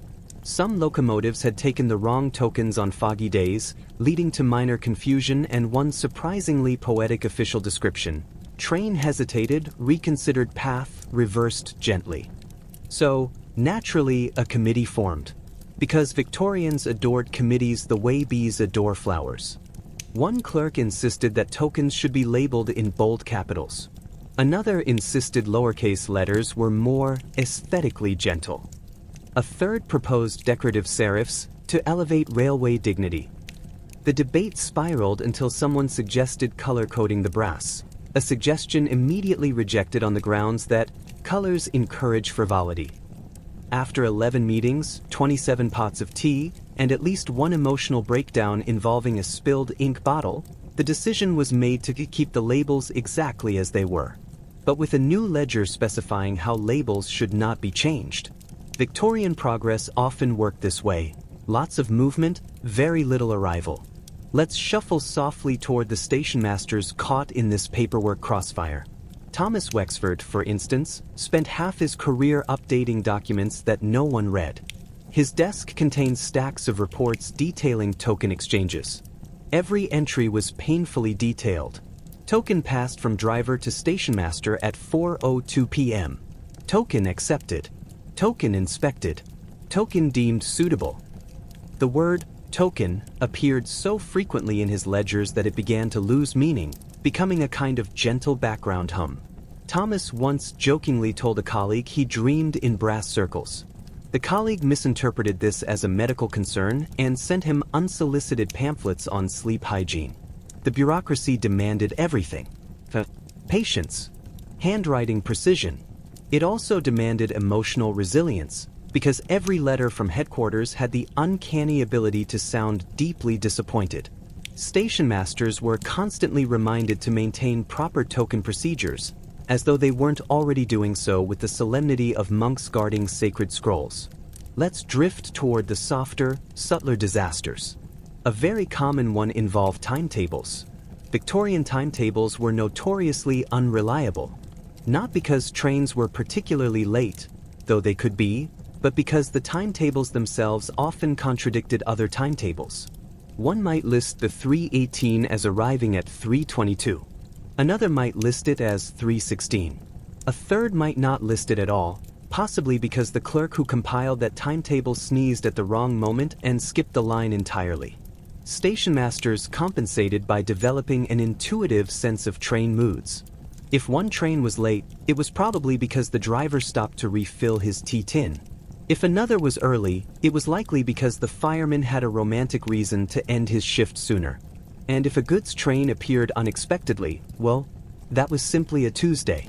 But bureaucracy demanded consistency, so stationmasters spent entire afternoons writing apologetic letters explaining things that no human being should need to explain. One letter from 1884 reads, "The train arrived early because the livestock had strong feelings about their enclosure and refused to board in a timely fashion." The railway board, of course, found this unsatisfactory and requested a more disciplined herd next time. As though cows could read policy guidelines. Let's float toward another small calamity, the incident of mismatched ledgers. At one rural junction, two stationmasters, Morris and Alfred, maintained separate records, each convinced his method was superior. Morris organized trains by destination. Alfred organized them by emotional tone. This led to descriptions such as morose freight and optimistic express, which meant absolutely nothing but felt spiritually accurate. When higher officials visited for an audit, they discovered that Morris and Alfred's records did not resemble each other whatsoever. The officials became so confused that they declared the station temporarily inscrutable and postponed the audit indefinitely. It became a quiet legend within the system, the station so administratively confusing that even the bureaucracy itself waved a little white flag. Let's drift into the weary world of railway correspondence. Victorian letters were masterpieces of polite over-explanation. A simple 10-word message could easily inflate into a 2-page monologue about weather, duty, and the regrettable state of rural stationery supplies. When a token went missing, which happened more often than anyone admitted, the stationmaster was required to write a formal notice. These notices were poems of disappointment. "Esteemed sir, it is with profound regret that I inform you the token for the North Loop has briefly parted from its customary residence." The missing item was usually found 5 minutes later under a coat, but the letter had to be sent anyway. The bureaucracy demanded ritual, and every tiny human mistake was swallowed by this slow, procedural churn. Let's move gently toward the most silent catastrophe of Victorian office life: ink. Ink shortages were the natural enemy of bureaucracy. Without ink, forms remained blank. Blank forms caused panic. Panic caused meetings. Meetings caused paperwork. And paperwork required more ink. Stationmasters stockpiled ink bottles like anxious herbalists preparing for winter. Some hoarded enough to last 6 years. Others diluted their ink until their ledgers were faint gray ghosts of letters, forcing auditors to squint so intensely that they looked perpetually suspicious. One superintendent wrote angrily, "If ink usage continues at this rate, we shall require entire new budgets, which, as you know, take months of deliberation." Ironically, the memo consumed half a bottle of ink. Let's float over to a different kind of bureaucratic collapse, the emotional kind. Stationmasters were required to enforce rules even when the rules made no sense. And Victorians were famous for inventing nonsense rules with absolute confidence. One rule stated that no token could be handled unless the stationmaster's hat was worn at the precise angle specified in the manual, neither jaunty nor severe. No one knew why. Possibly the author of the rule had unresolved feelings about hats. Drivers, who were often half soot and half stubbornness by midday, resented these rules quietly. They obeyed because disobeying meant more forms. And nothing frightened a Victorian worker more than paperwork that multiplied like Victorian rabbits. Let's drift toward a quietly tragic figure caught in this paper labyrinth. Mr. Sidney Cotterill, a stationmaster with exceptional handwriting. Sidney's script was so elegant that headquarters frequently requested he rewrite other people's reports for clarity. He spent entire winters rewriting documents that should have stayed in their original messy form. His hand cramped. His patience thinned. His opinion of headquarters darkened like a freshly smudged ledger. But he continued, because he was Victorian, and Victorians were powered by duty, tea, and mild resentment. His personal life suffered, naturally. He neglected conversations. He missed family dinners. He once fell asleep on a stack of stationery so tall it left an indentation on his forehead resembling a timetable grid. His friends joked that if bureaucracy had a patron saint, it would be Sidney, always rewriting, always reorganizing, always quietly exhausted. Let's float onward. Parcel records produce their own disasters. One office famously mislaid a box containing 43 umbrellas. Another misplaced a crate of decorative teapots labeled important. It eventually turned up in a lost luggage depot, where it caused such confusion that the chief clerk assumed it was an avant-garde art installation. And amid all this chaos, the brass tokens, small, heavy, predictable, became the only objects anyone fully trusted. They did not vanish into crates. They did not require timetables. They did not argue about serif fonts. They simply existed. Solid. Tangible. This made stationmasters cling to them even more tightly. Because everything else could go wrong: ink, papers, labels, herd behavior, hats, but the tokens rarely betrayed them. Let's drift toward another quiet bureaucratic tangle, the issue of replacement forms. Whenever a token cracked, rare but possible, the stationmaster had to file a token integrity report. This triggered a chain reaction. Headquarters would issue a follow-up questionnaire, then a receipt of acknowledgement, then a confirmation of the acknowledgement, then a form verifying the confirmation. The replacement token often arrived before the paperwork cycle finished, sometimes months before, leaving station masters with unresolved administrative loops hanging in their consciousness like unclosed parentheses. Victorian bureaucracy loved unclosed parentheses. Let's glide toward a small but symbolic story. At one station, a clerk named Peter Halliwell accidentally spilled tea onto the ledger containing 20 years of token entries. Rather than admit the mistake, he attempted to dry each page individually using a candle, which only succeeded in gently scorching the corners. The superintendent, upon discovering this, wrote the most Victorian criticism imaginable. "Your initiative is noted, though your execution requires refinement." Peter was not fired. He was simply told to buy a more stable teapot. And still the tokens survived, their metal impervious to both tea and bureaucracy. Let's drift toward the final quiet catastrophe: miscommunication. Telegraph messages were often misread due to smudges, wire issues, or simply because the operator was halfway through a meat pie. A message intended to say, "Send token immediately," might arrive as, "End taken immorally," which triggered several layers of scandalized reviews. Miscommunication was the lifeblood of Victorian paperwork. It kept the bureaucracy employed, confused, and eternally thirsty for more forms. Yet through every minor collapse, stationmasters continued their routines. They distributed tokens. They collected them. They counted them. They trusted them. Because the brass discs behaved better than the humans who depended on them. Victorian stationmasters rarely admitted to having rivalries. Rivalries were unbecoming. They belonged to schoolboys, politicians, and people who argued about the appropriate number of dessert spoons at dinner. Stationmasters, at least publicly, believed in dignity, professionalism, harmony between neighboring stations.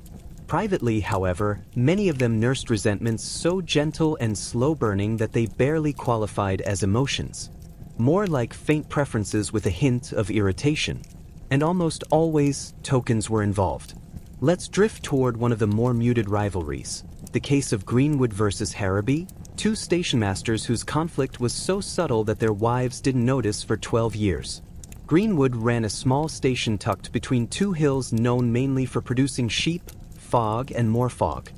His station office was tidy, his timetable precise, and his tokens kept in an arrangement so symmetrical it could make a mathematician weep with joy. Harrowby, meanwhile, managed the next station down the line.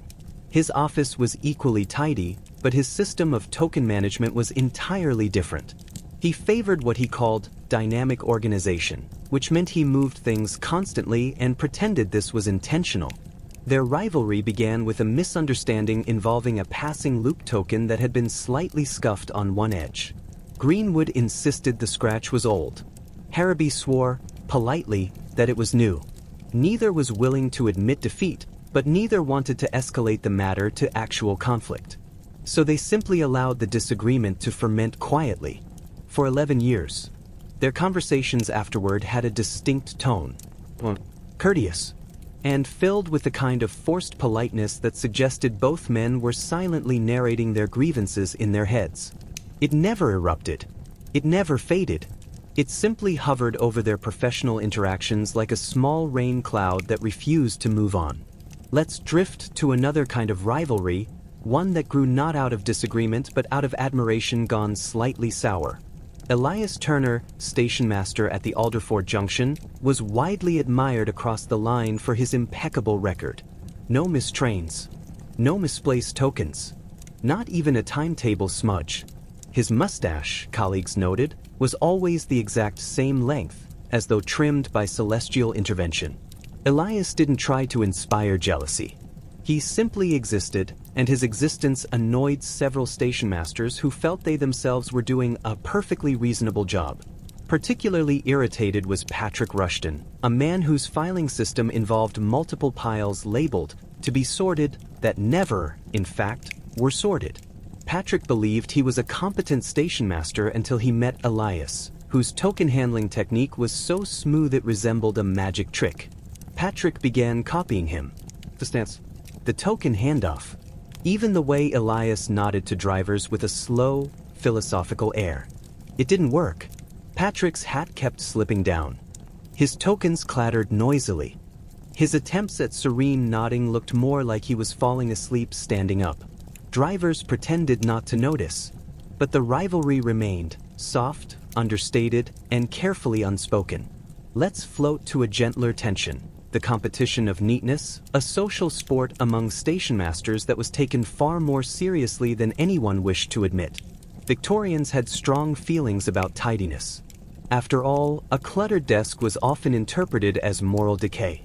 And so, stationmasters tried to outdo one another with their token storage methods. Some favored glass-fronted cabinets. Others arranged tokens on polished wooden racks.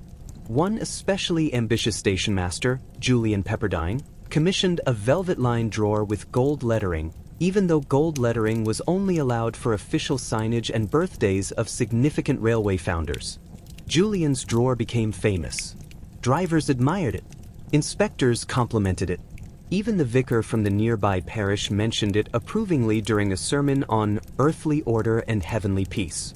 This was all far too much attention for Julian's colleagues. While no one would dare criticize him openly, several stationmasters made quiet improvements to their own systems. One installed miniature brass labels. Another purchased a feather duster solely for token maintenance. A third attempted to stain his token cabinet with walnut polish that unfortunately reacted with the wood, leaving it a blotchy orange. He pretended the effect was intentional. No one believed him. Everyone politely refrained from mentioning it. Let's drift across the rails to a rivalry of punctuality. Punctuality was a moral obligation in Victorian railway culture. A delayed train was treated with the same level of seriousness as a fainting duchess. Two stationmasters, Clive Marwood and Gerald Fenn, developed a rivalry so quiet and orderly that even they did not realize it had become a contest until years later. Clive prided himself on dispatching every train precisely on the minute. Gerald prided himself on dispatching trains exactly 2 seconds before the minute. Neither openly acknowledged this difference, but Clive considered Gerald's practice reckless, while Gerald considered Clive's adherence to the full minute frustratingly rigid. Drivers passing between their stations could feel the tension. Clive would hand over the token with slow, contemplative punctuality. Gerald would seize it with brisk enthusiasm, clearly preparing to shave off another unnecessary second. The rivalry lasted decades. Neither ever compromised. Both wrote long diary entries about professional concerns, which historians now consider passive-aggressive code for, "I wish the other man would stop being himself." Let's float over to another conflict that was never spoken aloud but radiated through the railway community like a lukewarm rumor, the rivalry of voice volume. Stationmasters communicated with drivers, porters, clerks, and the general public, and each believed his vocal style was the correct one. Some favored loud, booming tones that echoed across the platform like foghorns. Others preferred more subdued voices, delivering instructions as though reading bedtime stories to distant offspring. Trouble began when Reginald Wycliffe, a soft-spoken man of excellent posture, believed he could give quieter, gentler instructions than anyone else. His counterpart on the neighboring line, Mortimer Hadling, believed a stationmaster's voice must carry through the steam, soot, and general Victorian clamor. Their rivalry consisted entirely of them standing at opposite ends of the platform and politely refusing to adjust their speaking habits. Passengers never understood why one station sounded like a monastery while the other sounded like an artillery training site. Reginald wrote an article titled, "The Quiet Voice of Authority," for a local paper. Mortimer wrote a response titled, "Speak Up or Step Aside." Neither article convinced the other. Both, however, convinced several passengers to avoid reading newspapers altogether. Let's drift now to the rivalry of token condition, which was subtle but potent. Victorian men had opinions about patina. Strong ones. Some stationmasters liked their tokens shiny, polished to a mirror finish, reflective enough to signal ships if the railway business ever collapsed. Others believed a token should show its age, a bit of wear, a bit of history, a soft glow earned through years of duty. These two philosophical camps rarely mixed. The polishers thought the patina lovers were sloppy and unsentimental. The patina lovers thought the polishers were vain and overenthusiastic. One notable disagreement occurred between Edward Bracknell, chief polisher of the Western District, and Lewis Radford, staunch defender of natural wear. Their disagreement reached its emotional peak during a regional meeting when Lewis described polished tokens as superficial, and Edward responded by polishing a token right there on the table, making pointed eye contact the entire time. Never in the history of the railway had such a quiet argument felt so dramatic. Let's slide gently into a rivalry rooted in something far stranger: handwriting. Stationmasters had to maintain ledgers. These ledgers needed headings. And these headings required handwriting. Some stationmasters had elegant copperplate script that could easily be mistaken for printed text. Others had handwriting that looked like it had been frightened by a passing steam engine. Naturally, conflict emerged. Those with fine handwriting regarded themselves as the custodians of literacy. Those with terrible handwriting insisted that clarity of letters did not necessarily indicate clarity of mind, which was a very convenient excuse. The rivalry occasionally became passive-aggressive. One stationmaster sent another a ledger as an example of improved clarity, which was Victorian code for "please write like a person, not like a startled spider." The recipient responded by returning a note written in such tiny, compressed script that it resembled a pattern used for testing optical instruments. Drivers stayed out of this entirely, wisely deciding they did not care who wrote what as long as the trains moved roughly in the correct direction. Let's float now toward the rivalry of hats, perhaps the most Victorian conflict imaginable. Stationmasters took pride in their hats. The angle, the cleanliness, the dignity of the brim. A rivalry formed between Lawrence Blythe and Oswald Kerr, two men whose hats were always immaculate but never in quite the same style. Lawrence favored a slightly curved brim, which he believed made him look approachable yet authoritative. Oswald preferred a straighter brim, claiming it signaled structural integrity and moral fortitude. Their rivalry manifested entirely through silent glances at one another's hats whenever they met at regional gatherings. No words exchanged, no direct confrontation, just mutual, polite, enduring hat-based judgment. Let's drift toward the final rivalry of this chapter, the rivalry of token stories. Stationmasters loved telling stories, especially stories involving unusual incidents on the line. And token mishaps made excellent stories, because they were never dramatic yet always mildly amusing. But some stationmasters exaggerated, and others resented those exaggerations. Harold Dunning, famous for telling long-winded accounts of trivial events, once claimed that a token leapt from his hand with peculiar force, which physics does not support. Meanwhile, Jonathan Sims, a literal-minded man with no patience for narrative embellishment, began quietly correcting these stories in footnotes in his personal journal. The rivalry came to a sleepy, anticlimactic head during a railway dinner when Harold launched into another elaborate tale about a token mysteriously vibrating. Jonathan inhaled slowly, opened his mouth to correct him, and then fell asleep on the table before he could finish the sentence. This incident ended the rivalry permanently. No one could maintain resentment after accidentally napping through the resolution. And so, the stationmasters continued their work. Their rivalries gentle, their tensions soft, their conflicts quiet and profoundly unimportant. The brass tokens were, as always, at the heart of it, those small circles of metal that govern not just train movement, but the emotional landscape of men who lived by rhythms, timetables, and mild, soothing competition. Victorian stationmasters were, in many ways, natural collectors. Tokens were not their only indulgence. Coins, medals, and even ceremonial railway badges often ended up in carefully labeled drawers and cabinets, sometimes intermixed with the brass discs that dominated their professional lives.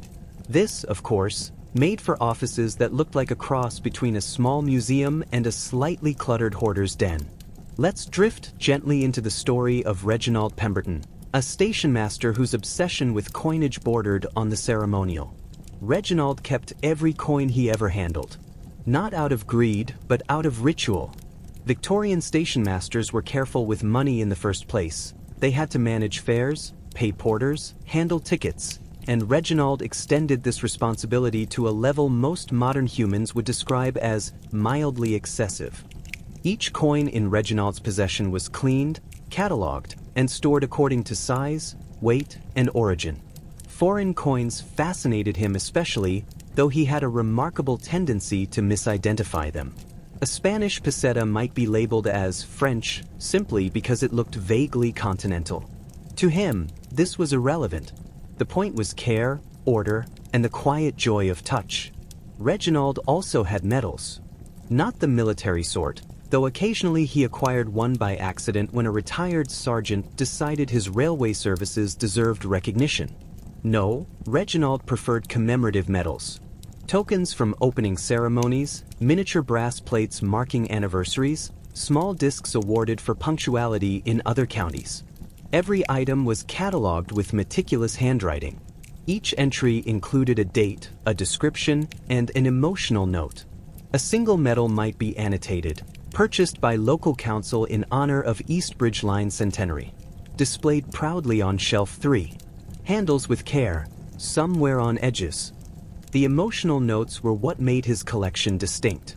Other collectors kept technical records. Reginald recorded sentiment. This was, in essence, Victorian emotional numismatics, tiny circles of metal treated as repositories of memory, pride, and quiet obsession. Let's float toward another example, Edgar Mallow, whose approach to coins was more performative than sentimental. Edgar liked the act of counting itself. He would count coins aloud during quiet moments, drawing on rhythms and patterns as though creating a meditative chant. Drivers and porters walking past would occasionally pause to listen, lulled by the low, measured tones, and sometimes drift off into sleep mid-platform. Counting became ritualized. Edgar would align coins by denomination and value, whispering totals softly to himself. Occasionally, he would check them twice, or thrice, and begin the count over if the sums did not match his internal rhythm. For Edgar, this was calming, almost a meditation on impermanence, permanence, and the soothing weight of metal in his hands. Not all stationmasters approached coins with this quiet devotion. Horatio Blennerhassett viewed them more as tools of social signaling. Rare coins indicated access, sophistication, and taste. He would proudly show visiting inspectors a carefully curated selection, often producing obscure pieces from foreign railway ceremonies. Each coin, he claimed, had a story, some verifiable, some entirely invented, but the narrative lent gravitas to the otherwise monotonous world of signal boxes and timetables. Medals, in particular, were treasured for their capacity to carry stories. One token might commemorate the opening of a new signal box. Another could mark a centenary of the London and Northern Railway, featuring a vaguely heroic locomotive on its surface. Stationmasters would arrange medals in shadow boxes, their polished surfaces catching the light of a gas lamp just so, creating an atmosphere of quiet reverence, like a church without noise.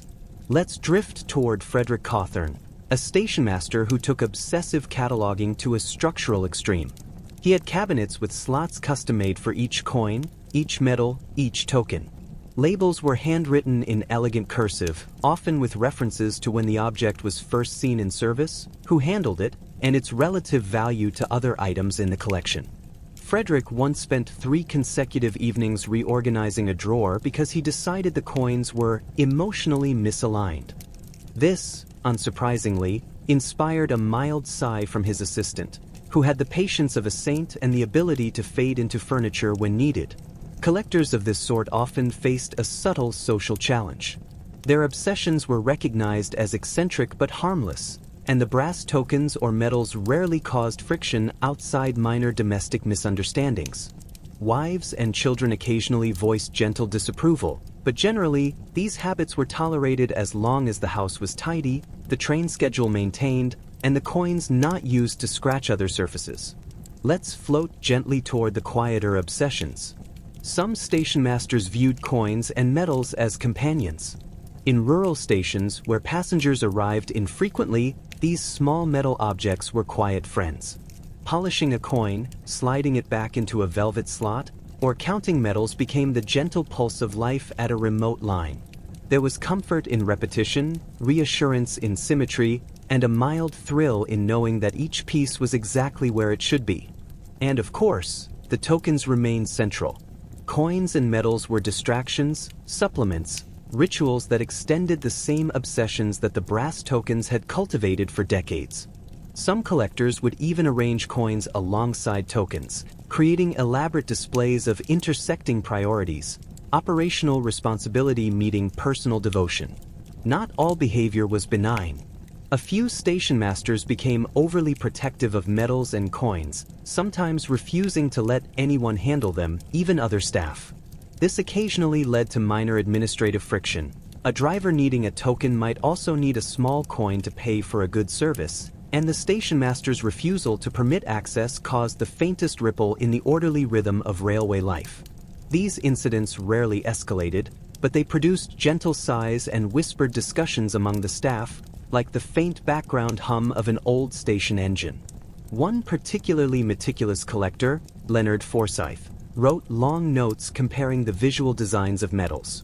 He would note engraving style, edge thickness, and relief depth. Some notes read like travelogues: medal received from the Northern Line opening. Note slight tarnish near engraving of locomotive. Visual weight appears balanced. Emotional response, calm.